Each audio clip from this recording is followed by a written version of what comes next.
Got another book review here.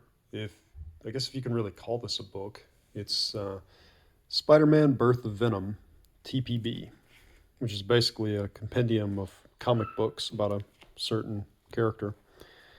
My I've always really liked Venom.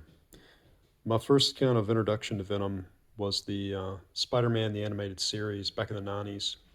I just thought the whole black suit saga was kind of interesting, where Spider-Man kind of it was almost like every after school special about steroid use you've ever seen. Like the person starts taking steroids and they get really strong and they start looking better, they get more confidence, their performance, just goes through the roof and everything's just going great.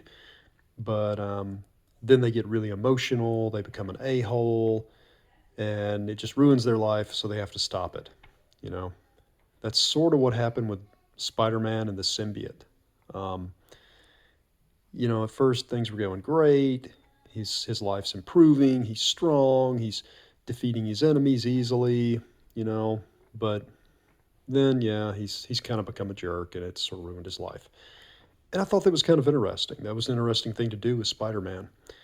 Um, this it's kind of misleading calling this Birth of Venom because I'd say at least 80% of it is, Venom's not even in. You don't even see Eddie Brock until probably the last three issues. Um, like, say, there he is.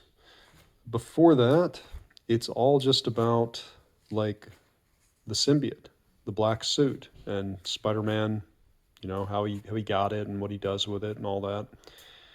There's none of the whole steroid type angle. The black suit, there aren't really all that many problems with it, other than it kind of kidnaps him and goes out at night doing stuff.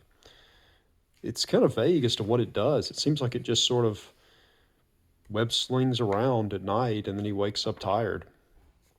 But I don't know. Honestly, I think the cartoon was a lot better. It's very different. In the cartoon, he got the symbiote. It came from space, and it was more or less an accident how he got it. Here, um, he gets the symbiote from this machine. He's on this big war with Thor and Hulk and a bunch of other heroes in space, and his costume gets kind of ripped up. And he sees Thor, coming out with a brand new suit, and he's like, "Hey, where'd you get the new clothes?" And they tell him, basically there's a machine in there that makes them, and you can go in there and just think about it. And he tries it, and he picks the wrong machine, and the symbiote comes out. We never really found out what the symbiote was, other than it's an alien. Um, Dr. Connors, the lizard, isn't the one who tells him that. Instead, it's Reed Richards of the Fantastic Four. Um, the way he gets rid of the thing the first time is with the church bells. That's kind of nice. The second time, he doesn't defeat the symbiote, get it off Eddie Brock with a space shuttle like launching. Um, I don't know. He just basically strips down and tells the thing, I know you want me more than Brock. It tries to separate from Brock. It's this weird love triangle. And Brock and the symbiote just basically pass out. I don't know. It's very different. It was really interesting to see like Venom's true origins and how it all started and everything. But I gotta say, if you're a fan of the cartoon version of Venom, you're gonna be kind of disappointed. Because quite frankly, I think the cartoon version was better. I think cartoon Venom was a much more interesting character. Um, I don't know. Maybe they did interesting stuff with him later, but a little disappointed overall. I know these are old comics, so they're a little campy. They were meant for kids. I'd say probably the first 10-15% of every story is them recapping what happened in the story before or the issue before, because these things were